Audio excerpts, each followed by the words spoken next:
Bwana Yesu asifiwe. Amina. Ndabaramukije mwese mu izina ry'umwami wacu Yesu. Mwaramutse. Nizere ko mwaramutse impore mwese. Ndio. Yego. Naje naramutse neza ndashima Imana. Ndashimye Imana yaramukije ishengero ryayo. Karamutsa abaririmbyi, karamutsa abasenzi. Twese tukaba twavuye mu nsago zacu zitandukanye. Tukaba tugeze hano mu kibanza citiriwe izina ry'Imana, twese dushima dukenguruka. Izina ry'Imana yacu rihabwa amashimwe n'icubahiro. Amen. Ya, tumaze kumva byinshi mu ndirimbo zagiye ziraca ngaha, mu makorasi yagiye araca ngaha.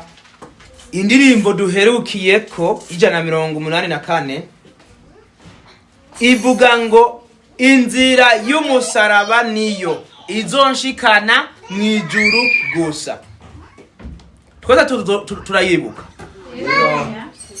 Ngo sinzobona ibirimba by'umuco ninahusha iyo nzira ya Yesu. Bivuze ngo utabonye ibirimba by'umuco uzobona ibirimba by'iki by'umwijima. Sinzi ngo mbere ko bizoba bikitwa ibirimba kandi ari by'umwijima. Bwana Yesu asifiwe. Amen. Tugiye gusangira amajambo y'Imana kuri uyu munsi. Nama ndababwira ko ari ukwibukanya, ntabwo ari ukwiga kuko ibyo ngiye kubabwira dusanzwe tubizi, ariko no kwibukanya. Tugiye gusangira amajambo y'Imana avuga ngo bamwe urwo ruzina bagwitwa ngo ni Gehinomu. Mugabe yansomye muri Bibiliya gihe barabihindura bakavuga ngo ni Gehinomu. Niko Bibiliya ivuga. Mugabe kwiyoroheza ngo ni Gehinomu sinzi. Rero tugiye gusangira amajambo y'Imana avuga ngo Gehinomu niki, hakorerwa iki. Tumaze iminsi twiga byinshi kandi mwibuke ko ku munsi w'ejo niho tuzohimbaza ukuzuka k'umwami wacu Yesu. Nubwo rero ariho tuzohimbaza uwo munsi mukuru, ntabwo ari ngombwa ngo uyu munsi ce twiga ku nyigisho zo kuzuka. Tuzoziga ejo kuko turacari mu mubabaro. Umubabaro wuko umwami wacu turiko twibuka igihe yabambwa. Ubwo rero na mama wiwe ahari nubu aracamuririra ari ku kiriyo. Rero mu gihe tukiri ku kiriyo rero, nubwo ari kwibuka, tugomba dusangire amajambo y'Imana avuga ngo Gehinomu niki, mbega hakorerwa iki. Turaza kuraba ahavuga ngo ni bande bazotabwa muri Gehinomu. Turaza kuraba kandi ahavuga ngo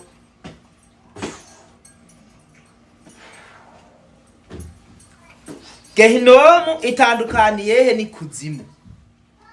Ibyo navyo turaza kubishikira.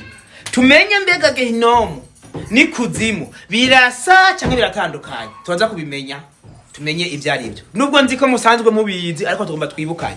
Kuko hari igihe usanga mwuko kwibukanya hari jambo rishobora kugwa mu gutwi ugasanga rije ari rishasha utari usanzwe urizi. Ugaca usanga birakwiye ko iryo jambo naryo tugigako. Tugomba dutangure inyigisho yacu y'uyu munsi. Mu nyigisho za Yesu Kristo, Gehinomu ivugwa ko ari ahantu mu kiyaga caka umuriro Imana yateguye. Aho hantu rero haka umuriro kandi ni umuriro w'itanure. Tuvuze itanure, uba ari umuriro udashobora gusukamwa indobo y'amazi ngo uzime. Uba ari umuriro udashobora gusukamwa amajerekani cyangwa amabido 10 y'amazi ngo uzime. Umuriro mwinshi cyane uteye ubwoba. Rero Bibiliya ivuga ko icyo kiyaga caka umuriro ariyo Gehinomu. Twaza kumenya mbega none akamaro kayo nakahe. Kandi iyo Gehinomu Bibiliya ikavuga yuko ariho abanyabyaha banse kwihana bazotererwa bakabamwo ibihe byose. Urumva ko ntabwo ari kibanza ciza. ni kibanza kibi cyane. Tumaze iminsi twiga ijuru, twiga abazoja mu ijuru, twiga umuntu niki, twiga ibintu byinshi cyane, twiga kwiyisi iyi ibiyiriko byose nubwo ari byinshi ariko nta nyungu. Ivyo tumaze iminsi tubyiga. Rero uyu munsi tuje kwiga none mu gihe ibyisi bitabaye inyungu kuri twebwe, ugaca usanga nta n'ibikorwa byiza wakoze bizotuma uja muri rya juru turiko turaharanira, mbega uzoja hehe? Niho rero duciye turonka uru ruzina ruteye isoni. Nubwo ko ruteye isoni ku muntu w'umugororotsi niyumva ko ari umugororotsi koko, akaba akora iby'Imana ishaka, agatirigana kuri gatoyi gusa, agaca yisanga yagiye muri wa mugwi uzoja muri iki kiyaya cyitwa Gehinomu. Bizoba bibabaje cyane. Rero tugiye gusoma amajambo y'Imana, tusoma muri Bibiliya. Turasoma muri Matayo 5 duhere ku murongo wa 21 no wa 22, tumenye mbega havuga ibiki kujanye na Gehinomu. Matayo, igitabo cha Matayo igice cya 5 turasoma ku murongo wa 21 tugeze ku murongo wa 22. Haravuga ngo, mwarumvise ko abakera babwiwe ngo ntukice, uwica abashikiwe no gutsindwa n'urubanza. 22 naho shimikiro, ariko jeho ndababwira yuko umuntu wese azorakira mugenzi we azoba ashikiwe no gutsindwa n'urubanza. Uzotuka mugenzi we ngo wakijujuwe azoba ashikiwe no gucigwa kwiteka. Uzomutuka ati wagipfuwe azoba ashikiwe no gutabwa mu muriro wa Gehinomu. Imana idutabare cyane. Amina. Aha turamaze kumva amajambo Mwami Yesu yari karabwira abigishwa biwe ndetse n'ishengero. Twumvise kandi ku murongo wa 22 havuga yuko umuntu azorakira mugenzi wiwe azoba ashikiwe no gutsindwa n'urubanza. Kandi ngo uzotuka mugenzi we ngo wakijujuwe, bya bindi by'abubu usanga batukana, ugasanga umuvyeyi aratutse umwana wiwe, umwana aratutse umugenzi we, ukuze guca tutse uwundi ngo wagipfuwe wakijujuwe, ibyo ndetse n'ibitutsi bindi ngo uwo muntu ngazoba ashikiwe no gutabwa mu muriro wa Gehinomu. Bivuze ngo hahandi twumva ko umuriro wa Gehinomu n'ahantu hazoja abantu bose bakora ibyaha nkuko tuvyumvise ngaha. Kuko niba Imana ivuga ngo ntukice, ngo abakera ngo barabwiwe ngo ntukice, ngo uwicaga abashikiwe no gutsindwa n'urubanza. Urumva utsinzwe n'urubanza nta handi uzoja uretse gutabwa muri Gehinomu. Imana dutabare cyane. Amen. Reka tubandanye dusome ngaho yere muri Matayo, uzingurura impapuro zikeya mu gice c'icu mu murongo wa 28. Dusome tureba ukuntu naho handitse. Igice c'icumi dusome umurongo wa 28. Murongo wa 28 havuga ngo, ntimuze mutinye abica umubiri. Reka tubanze dusigura aha hantu gatoya. Ahantu ni gihe Yesu yariko araremesha intumwa kujya umuntu ushobora gusanga yagize ubwoba bw'ibiriko biraba, akaba ari umukozi w'Imana, akaba ari umusenzi, akabona ibiriko biraba biramuteye ubwoba. Ico gihe akumva gukorera Imana muri we kwiko kuratera kudehuka, kugabanuka, kuba gutoya. Akavuga ati jewe ibi ntavyo novuga. Dufate nk'ubu nk'umuntu yaragize Imana agahabwa mpemu yera, noneho mpemu yera akamutuma ku muntu runaka, uwo muntu agaca mutinya, akavuga ati jewe kandi akazinoja kumubwira ibi. Wibuke ko iyakutumye ni Imana yo mwijuru kandi ntiyarinaniwe no gutuma uwundi, ariko kuba yatumye wewe ni iteka rikomeye cyane. Saba urutonde basi, niba ubona we kubwawe utoshobora kucuja kubivuga, saba urutonde ushikira abakozi b'Imana ubabwire, kuko n'abavyeyi mu buryo bw'impemu ubashikire ubabwire ati none ko jewe natumwe ibi n'ibi kuri kanaka mbega vyogenda gute novyifatamwo gute. Hari igihe aza guhanura ati bigenza uku canke naho akubwira ati ngo dusenge dusaba urutonde Imana etubwire uburyo vyogenda, kuko Imana iradukunda. Imana ntigira yifuza na rimwe ko twogwa mu mutego. Hari umuntu ushobora kuja kubwira ivyo Imana yagutumye akagukubita ubuhiri kubera adahuza nayo, mugabo wasabye urutonde. Hari igihe Imana iba yamucishije bugufi kuri iyo sanga Imana yaguhaye, ugasanga byose yabisoje, ni kugenda gusa gucitsa cy'Imana yagutumye. Rero hano igihe Yesu yarababwiye ngo uhera ku murongo wa 24 aravuga ngo Yesu aremesha intumwa. Murongo wa 24 ngo umwigishwa ntaruta umwigisha, kandi n'umusumba ntaruta shebuja. Umwigishwa biramubereye kumera nk'umwigishwa wiwe, n'umushumba nka shebuja. Nyene urugo ko bamwise Bezebuli, none abo mu rugo rwiwe ntibazorushiriza kubita batyo. Umurongo wa 28 rero wa 26 ngo nuko ntimuze mubatinye, kuko atacatwikiriwe kitazotwikururwa, canke ikinyegejwe kitazomenyekana. Ico mbabaririra mu mwiza muze mukivugire mu muco, kandi ico mwongorewe mu gutwi muze mukivugire ku mazu hejuru. Umurongo wa 28 rero wa undi twavuga aho nsomye iyo mirongo yose kugira ngo uwo murongo wa 28 uze kumvikana neza, ngo byumvikane mbega waturutse hehe. Umurongo wa 28 ngo ntimuze mutinye abica umubiri badashobora kwica ubugingo, cyane cyane mutinye ushobora guhonereza ubugingo n'umubiri muri Gehinomu. Uwo ninde? Imana yo mwijuru. Rero tukiri mu bugingo, muntu uri kurasenga, muntu uri kuraririmba, ntuzureke kuvuga ubutumwa gutinye kanaka. Gerageza, kuko abakera bagiye barapfa bazira ibikorwa by'Imana, ariko muri iki gihe tugezemwo hariho abariko barapfa no mu bindi bihugu, nubwo ubona ngaha abitaratangura. Rero ngo ntituze dutinye umuntu yica umubiri. Abanyene tubona bo ngaha, mvuze abatubona, mvuze ubutegetsi butandukanye bw'iyi si, mugabo abatubonesha amaso. Kubera yuko Satani ntabwo uzokwigera muhura nawe n'amahembe live, ntibizokunda. Bibiliya ivuga ngo Imana ni mpwemu, kandi abayisenga bakwiye kuyisenga mu mpwemu no mukuri. Murantunga hari ibintu nkunze gushiramo kandi bitari ku rutonde, ariko hari ico biba biriko birashaka gusigura. Igituma mvuze iryo jambo ngo Imana ni mpwemu, nuko Satani Imana yavuze ngo tureme umuntu mu ishusho yacu.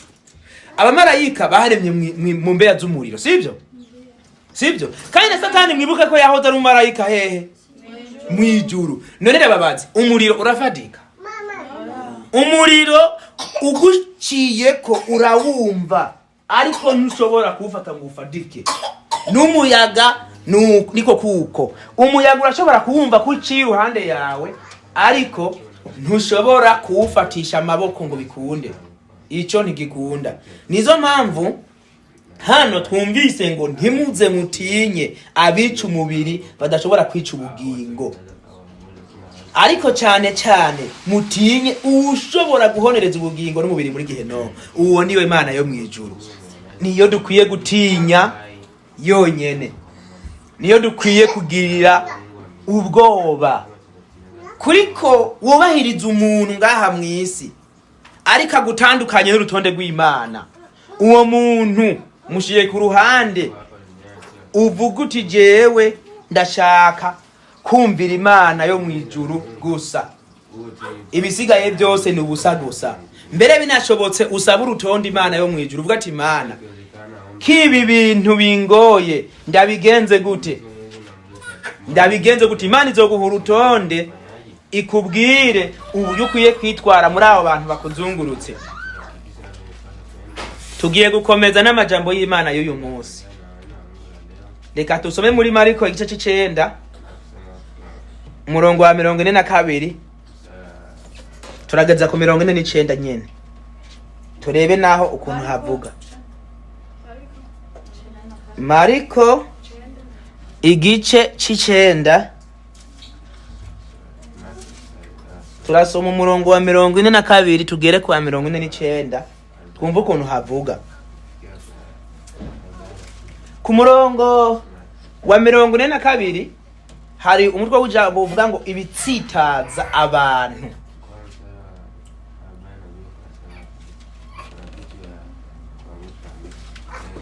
Ibitsitaza abantu. Umurongo wa 42 haravuga ngo kandi uzotsitaza n'umwe muri abo bato banyizera. Iciza nuko yohambira igurusyo ruremereye kwizosi agatererwa mu kiyaga. Umurongo wa 43 ukuboko kwawe ni kwagutsitaza uguca igikonjo byo kubera byiza kwinjira mu bugingo ucitse igikonjo hakuja muri Gehinomu mu muriro utazima ufise amaboko yompi ahinyo zabo zidapfa kandi n'umuriro utazima n'ikirenge cawe nicagutsitaza ugice byo kubera byiza kwinjira mu bugingo ucitse ikirenge hakutererwa muri Gehinomu ufise ibirenge vyompi ahinyo zabo zidapfa kandi n'umuriro utazima. 47 n'ijisho ryawe niryagutsitaza urinogore byo kubera byiza kwinjira mu bwami bw'Imana upfuye ijisho hakutererwa muri Gehinomu ufise amaso yompi. 8 wa nyuma ahinyo zabo zidapfa kandi n'umuriro utazima. Imana dutabare cyane. Aha hantu turumvise ngo ibihimba by'umubiri nivyagutsitaza. Nivyagutsitaza uzubwire gute? Uzubice. Aha Imana Yesu ariko avugira mu migani. Erega niba kubwiye ngo unogora uko kuguru ni kwagutsitaza. No, ariko ndenda kubazi. None urinze ubona dufate nk'akarorero nk'uko usanga umuntu aja mu rusengero ariko gacu usanga afise inzira zibiri. Izo nzira zibiri ni inzahe? Umwanya umwe uramubona mu rusengero, uwundi mwanya akinyegeza akaja mu kabare gukwega kamwe. Iyo ni inzira igira kabiri. Rero kuri wewe uje ngaho vyoba byiza gufata umwanzuro iyo nzira ukayihagarika. Umaze kuyihagarika iryo jambo sinzi impamvu rikuma rigaruka muri jewe. Ukayihagarika hanyuma ugakomeza urutonde rw'Imana. Rero hano Bibiliya yabishize muri iyi mvugo kugira ngo umuntu byumvikane neza ngo vyo kubera byiza gucika ukuguru kumwe hako ugenda muri gihe no mufise amaguru yose. Kubera ko ukuguru kumwe kwakoheje kuja gukora ibibi kugutwara mu nzira mbi.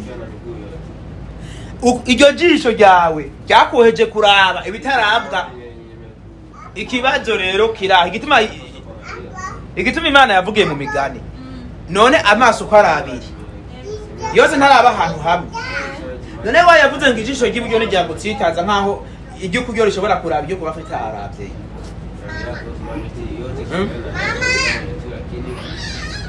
Jewe ndiko ndaraba umuntu yamurabisha amaso yose. Mugabo ngo iryo kuryo ni ryagutsitaza urikure urite kandi ibirabyiri inini yayabi. Rero ni byiza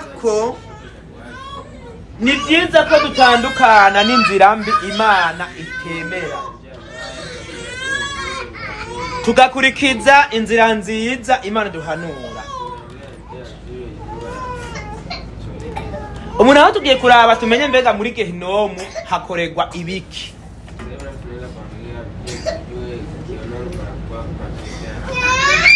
Icambere twamaze kubona ko muri Gehinomu hari umuriro utazima. Ibyo twabibonye muri Mariko igice c'9 umurongo wa 43.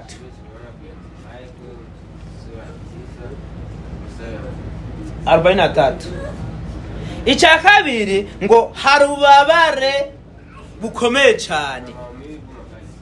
Ibyo navyo tubibona hehe none ko harubabare bukomeye cyane? Tubibona muri Luka igice cya 16 umurongo w'23 n'uwa 24. Reka dusome twumva ukuntu havuga, ntituvuga ibintu ku munwa gusa. Luka 16 umurongo wa 23 na 24 havuga umugani w'umutunzi n'umworo. Muze kwasoma hose mwumve. umurongo wa 23 haravuga ngo ari kuzimu ararangamiza inde wa mutunzi, ari kuzimu ararangamiza ababazwa cyane, abona Aburahamu ari kure na Lazaro ari mu gikiriza ciwe.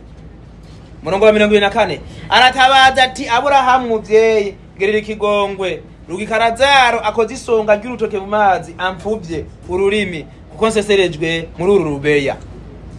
Bivuze ngo ikuzimu nako igehinomu ni mu muriro utazima. Igehinomu kandi n'ahantu ho kubabarizwa bikomeye.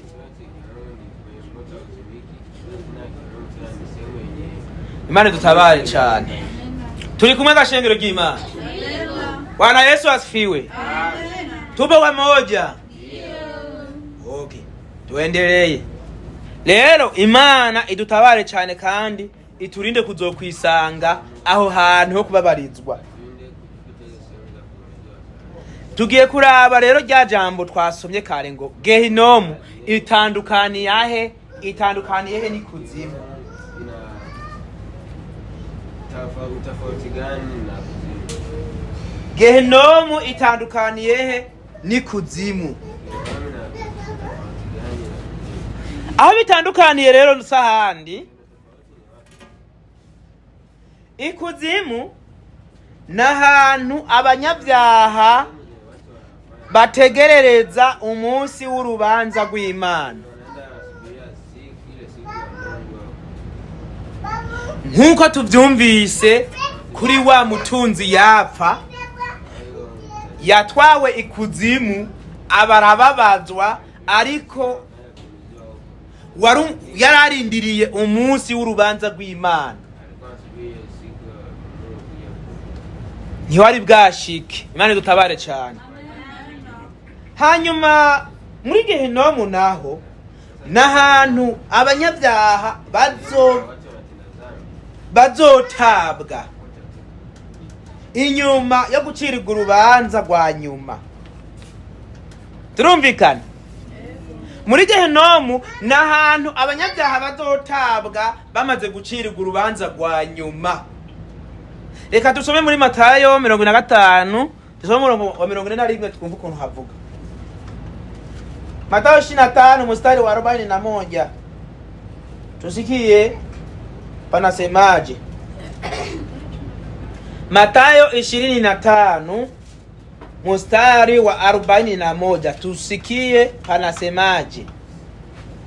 Hano herekana igihe abantu twese tuzoba turi imbere y'Imana.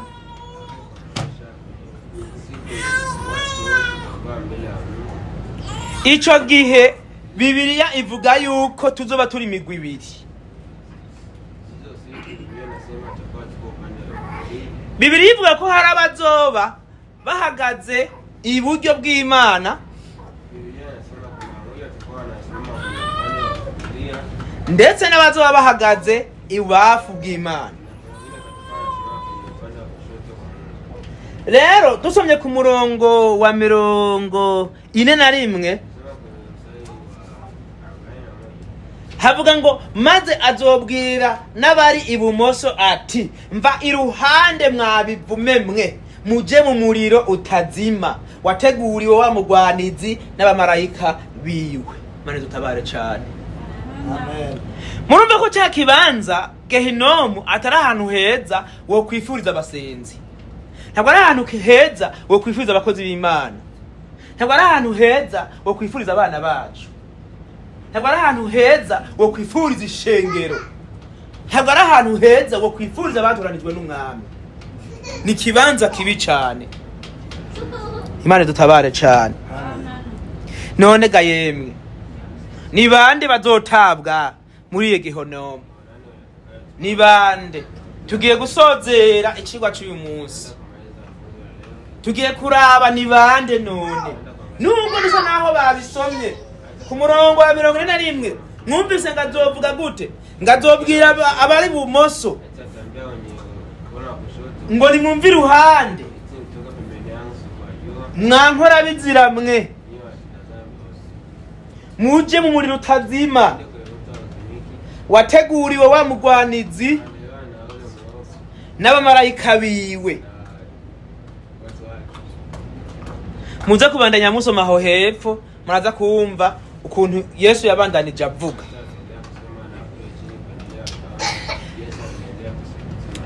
Rero turavye ngaha ngo ni bande bazotabwa muri iyo Gehinomu twumvise. Tugiye kurangiriza mu byahishuriwe Yohana 21:8. Ufunuo wa Yohana sura ya 21 mstari wa 8. Niho duca dusozera n'umurongo uyu umwe wonyene. Niho hari amajambo avuga ngo ariko ibijora n'abatizera n'abakora ibizira n'abicanyi n'abashakanye n'abarozi n'abasenga ibigirwamana n'abanyabinyoma bose umugabane wabo uzoba mu kiyaga caka umuriro n'amazuku nico rupfu rwa kabiri. Mane dutabare cane.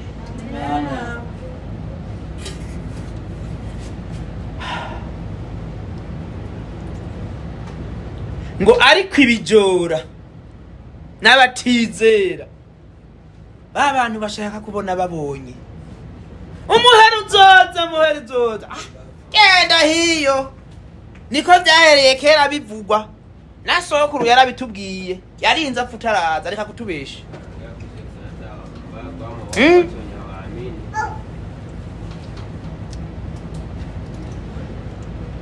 N'abakora ibizira bimwe Imana yatubujije n'abicanyi n'abashakanyi. Utama abashakanyi n'abahe? Abashakanyi? Abashakanyi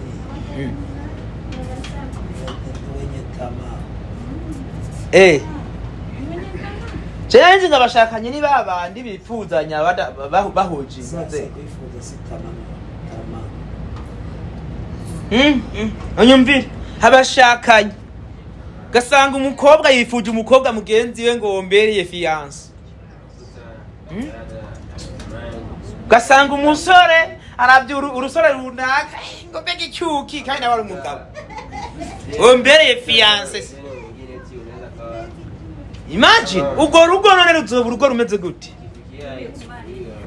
Ruzoba rugo rw'ibihumana.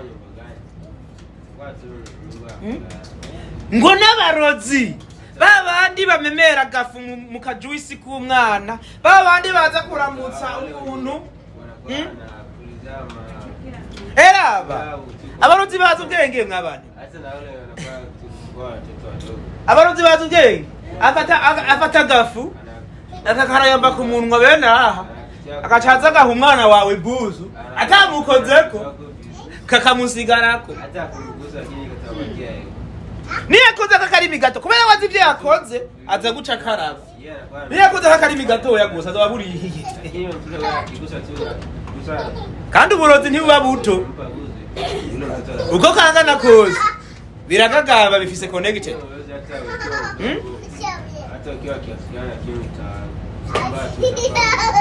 Ngo n'abasenga ibigirwamana abasenga ya masa Aroni yabumbira hehe hariya mu bugaragwa Mose yari hari Sinayi n'ibindi bene ibyo bidahuje n'ubugombe bw'Imana. Abo nabo nyene ngo bazoba ibubafu bw'Imana. Ngo n'abanyabinyoma bose babandi. Iyo Bibiliya ivuze ngo abanyabinyoma bose ntabwo ivuze wa wundi abesha akantu gato n'uwabesha uruntu runini. Oya, ivuze abanyabinyoma bose. Ntiwiremeshe ko wabesha kose, ntiwiremeshe nawe wagiye muri bose. Ngo umugabane wabo uzoba mu kiyaga caka umuriro n'amazuku.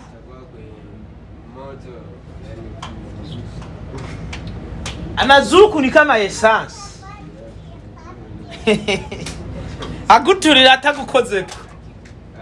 ukumva uri kurasha mugabo waraba ibiriko biraguturira ntiwibone kandi we wumva uri kurasha ugeze ku ngo rero aho ngo nigwo rupfu rwa kabiri. Imana dutabare cyane. Rero muri iki gihe turiko turibuka ukuzuka k'umwami wacu,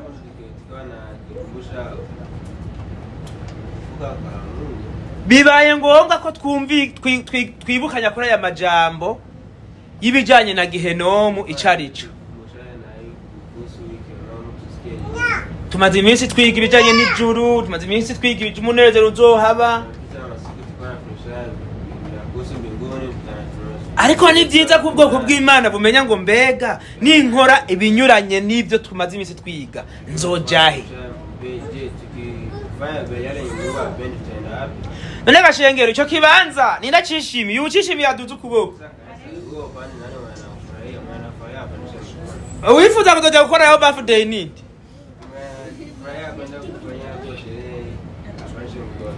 Wifuza kuzoja gukora nayo bukwe nindi? Imagine ngo mva iruhande mwankora biziramwe sinigeze mbamenya. Imana yo mwijuru ikakwihakana, Yesu akakwihakana,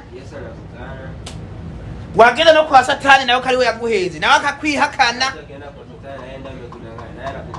Kuko ico gihe nawe ubwibazo bariko arapfugwiwe azovuga ati jewe naguhenga nenda gusumvya ubwenge. Hata naye pande yake atakuwa kwa 70 milioni kudangana nilikuwa nakushinda kitu. Ati mbwiza ukuri nijari wigeze umbona mwishusho uri kurambara mu uyu munsi nza kuguhenda nguje mu vyaha. Umeniona na yani unavyoona sasa hivi nikiwa kwa kudanganya. Imana dutabare cyane. Nayo majambo y'Imana dusangire kuri uyu munsi. Nzi neza ko buri muntu wese ari mu buzima amaze kumva ngo ninatirimuka nkava ku by'Imana ishaka